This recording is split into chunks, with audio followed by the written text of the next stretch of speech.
Hi students, हम आपके लिए 12th क्लास का एक न्यू चैप्टर लेके आए हैं। ये चैप्टर आपका 5th चैप्टर है, व्युत्क्रम आव्यूह एवं रेखिक समीकरण, inverse of matrix and linear equation.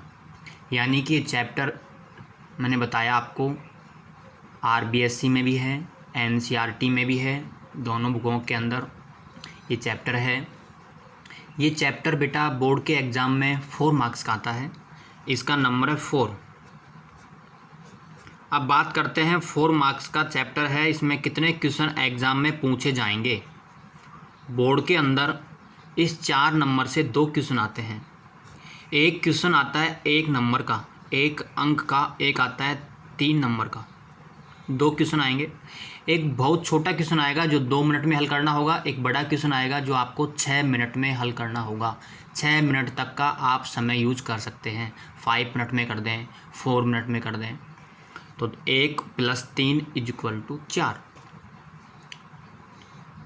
अब बात करते हैं जो 1 नंबर का क्वेश्चन आता है वो बोर्ड के एग्ज़ाम में 4 नंबर पे आता है, क्वेश्चन नंबर 4 होता है ये। और ये क्वेश्चन आता है बेटा 18 नंबर पे, 18 नंबर पे आता है, जो 3 नंबर का क्वेश्चन पूछा जाएगा। इस चैप्टर का फिक्स है, ये मैंने बताया आपको 100%।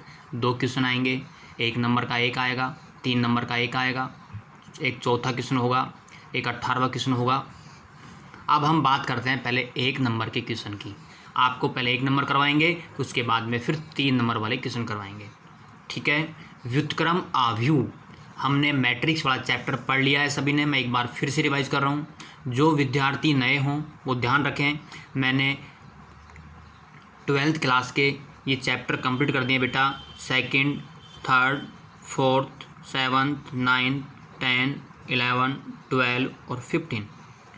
इसलिए मैंने यहाँ से 4 के बाद 5 नंबर वाला चैप्टर उठाया है। तो चैप्टर नंबर 5 है ये, व्युत्क्रम आव्यूह एवं रेखिक समीकरण, ठीक है। तो आप ये चैप्टर अपने YouTube चैनल पे जाके देख सकते हैं। मैंने चैप्टर कंप्लीट कर दिए हैं और आपको आने चाहिए। आप रिवाइज़ कर सकते हैं, जो भी आपको डाउट लगे आप वीडियो रिवाइज़ कर लें। फिर भी कोई आपको प्रॉब्लम आए तो आप मेरे से डिस्कस कर लें, ठीक है। तो आप लोग आव्यूह वाला चैप्टर एक बार पढ़ लें। चैप्टर नंबर 3 मैट्रिक्स था, उसको आप एक बार रिवाइज़ कर लें यदि भूल गए हों तो। चैप्टर नंबर 4 है जो है डिटरमिनेंट्स, सारणिक, उसका कुछ यहाँ पे उपयोग होगा।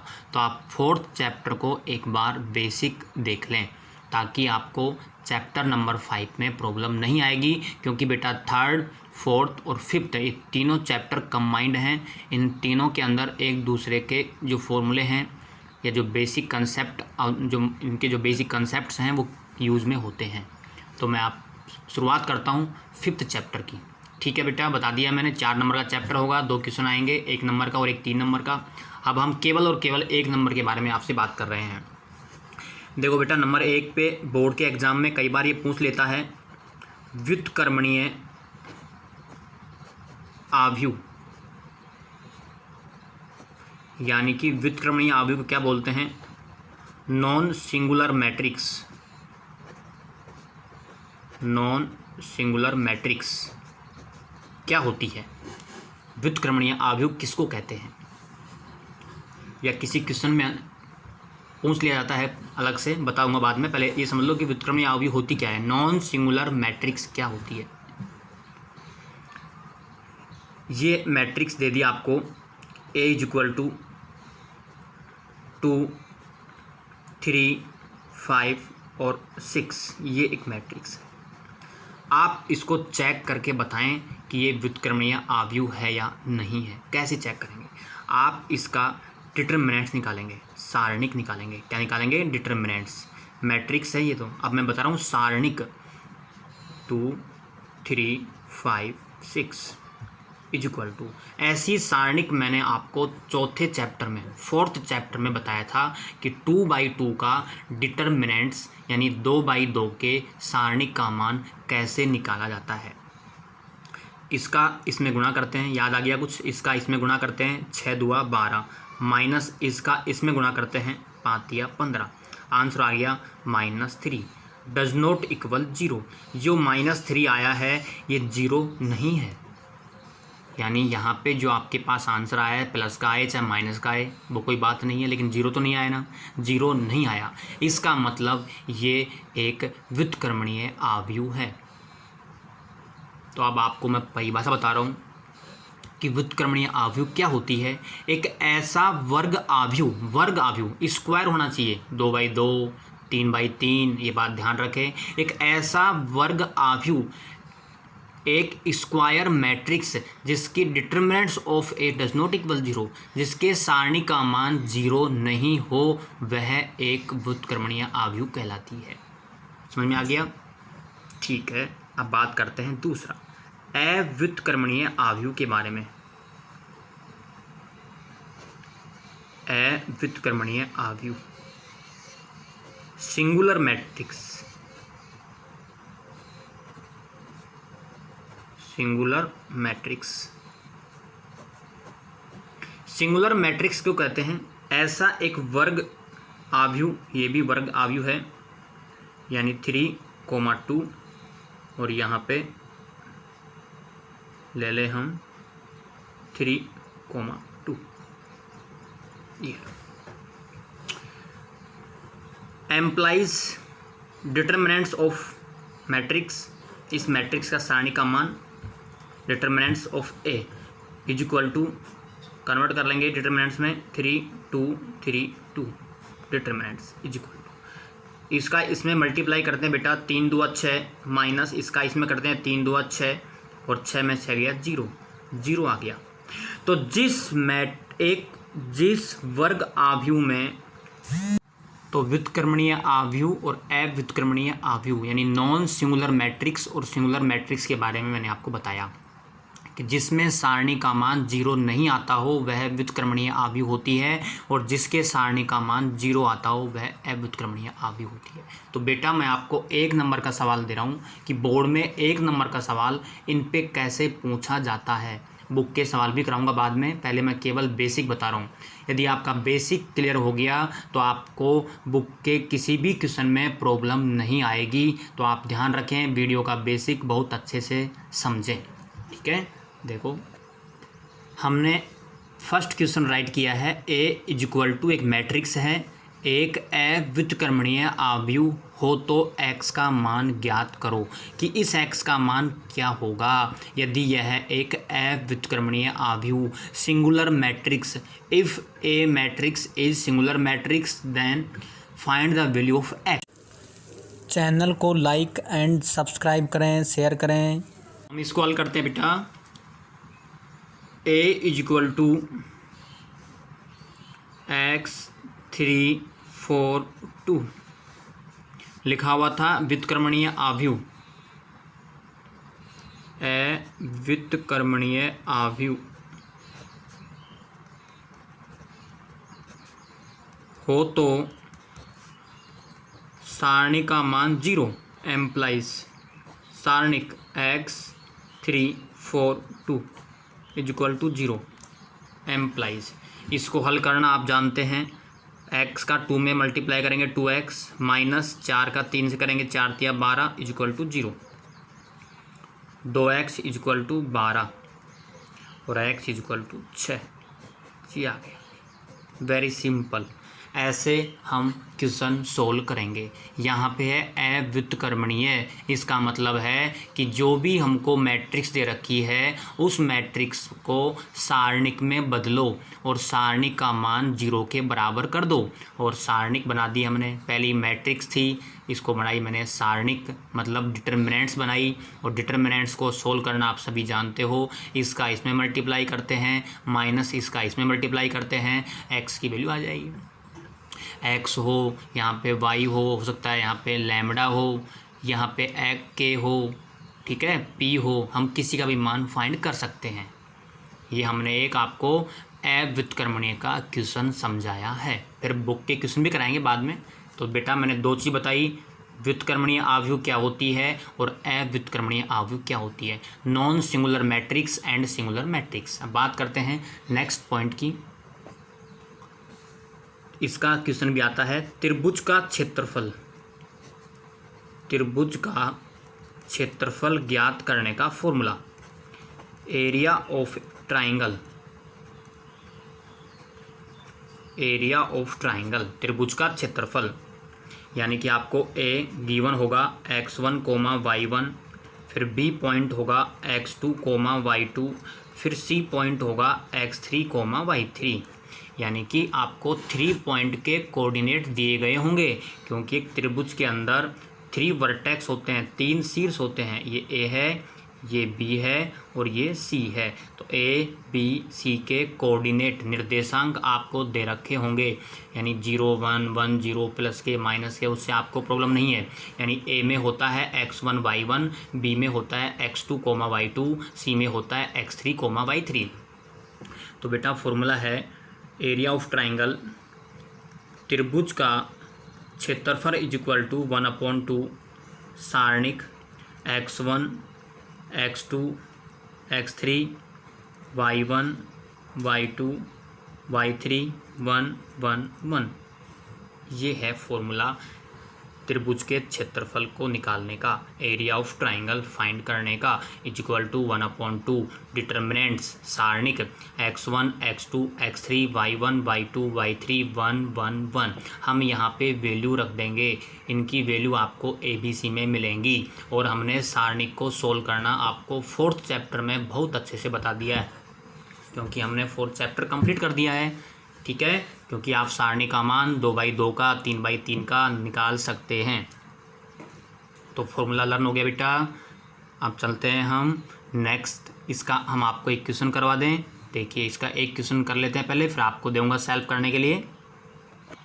ये हमने बेटा आपको 1 नंबर का क्वेश्चन दिया है, क्वेश्चन नंबर 2, कि उस त्रिभुज का क्षेत्रफल ज्ञात करो जिसके शीर्ष A B C. Find the area of triangle whose vertex is A B C. x1 y1 x2 y2 x3 y3 आपके सामने लिखा हुआ है। तो हमको त्रिभुज का क्षेत्रफल निकालने का फॉर्मूला याद होना चाहिए।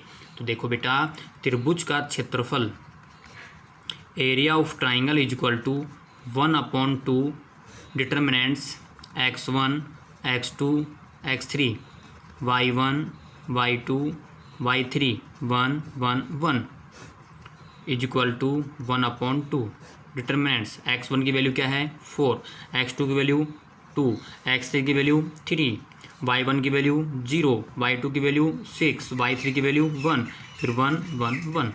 ये हमने लिख दिया है।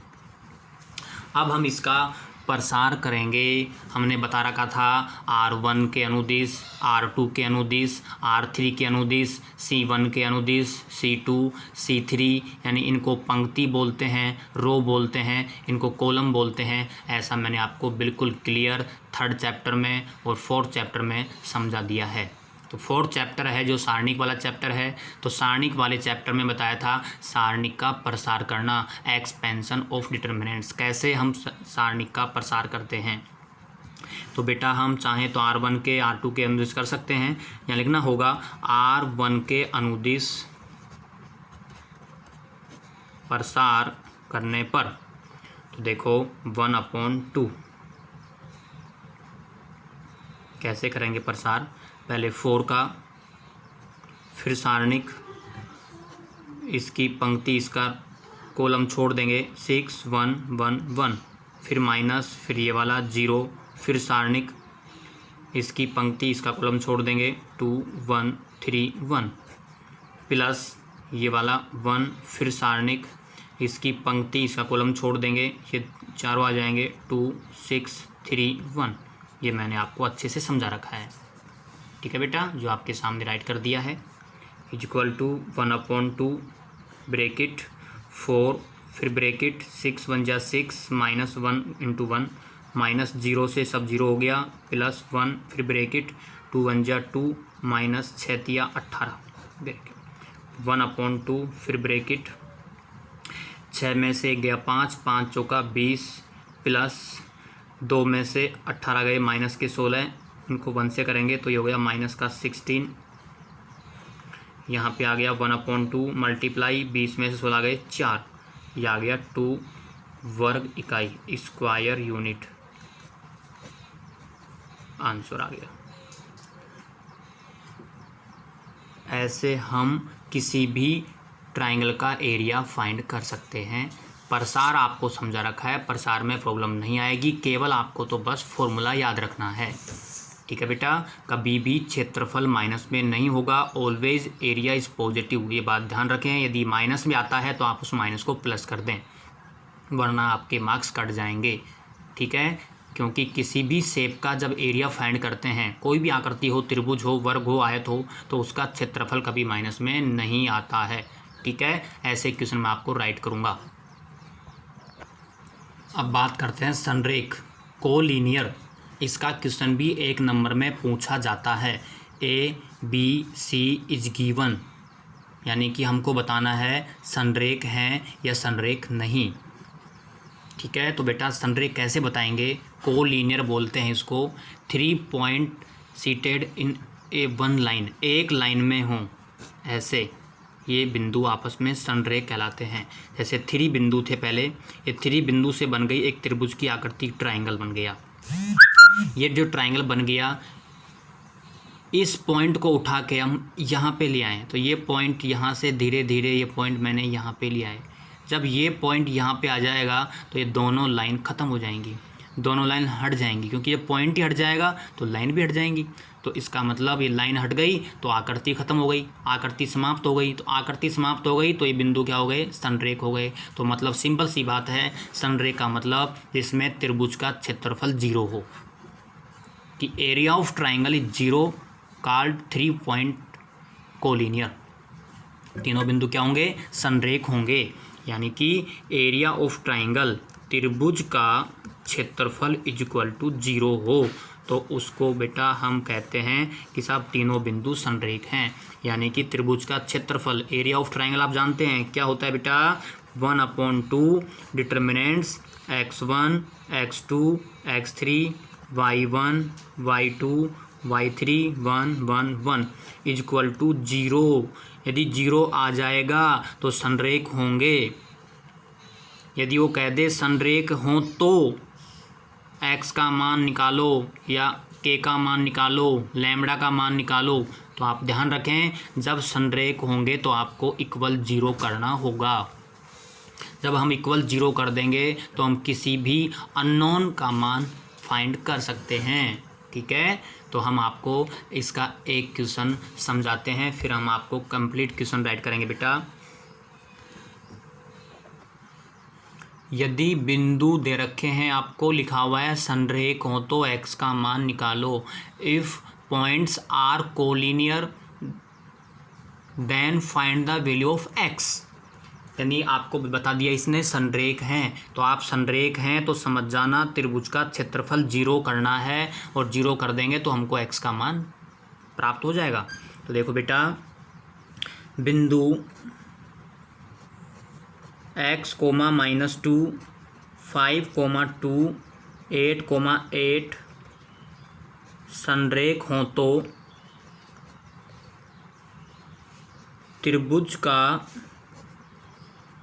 क्षेत्रफल इज इक्वल टू 0 एम्प्लाइज 1/2 सारणिक x1, x2, x3, y1, y2, y3, 1, 1, 1 is equal to 0 implies 1/2 को यहाँ से 0 के यहाँ मल्टीप्लाई करेंगे, या इसको सॉरी यहाँ से इसको इधर ले जाएंगे तो 0 हो जाएगा, डिवाइड में जाएगा। ठीक है, तो अब देखो सारणिक x1 की वैल्यू x, x2 की वैल्यू 5, x3 की वैल्यू 8, y1 की वैल्यू -2, y2 की वैल्यू 2, y3 की value 8, 1, 1, 1 is equal to 0 implies. आपको मैंने एक्सपेंशन, इसका प्रसार बता दिया है कि सारणी का प्रसार कैसे करते हैं। उसको जब आप इक्वल 0 लिख दोगे तो x का मान आपको 3 प्राप्त होगा। आप सेल्फ सोल्व करेंगे। तो बेटा मैंने आपको इस वीडियो में क्या क्या समझाया एक बार रिपीट कर रहा हूँ, ध्यान से सुनना। एक मैंने बताया व्युत्क्रमणीय आव्यूह क्या होती है, अव्युत्क्रमणीय आव्यूह क्या होती है, त्रिभुज का क्षेत्रफल कैसे ज्ञात करते हैं, और संरेख क्या होते हैं। मैंने सबके एग्जाम्पल दिए आपको। तो इस वीडियो में मैंने आपको बताया, उसको आप अच्छे से घर जा इसको रफ में एक बार राइट कर लेना। फिर हम आपको इसके क्वेश्चन आपको नेक्स्ट वीडियो में देंगे, क्वेश्चन भी देंगे और आगे भी बताएंगे। ठीक है, केवल मैंने आपको 2 फॉर्मूले बताए हैं, त्रिभुज का क्षेत्रफल का और एक संरेख वाला। संरेख में तो वही है कि त्रिभुज का क्षेत्रफल 0 हो जाता है तो वो संरेख हो जाते हैं। तो संरेख जब देगा कि संरेख हो तो समझ जाना इक्वल 0 करना है।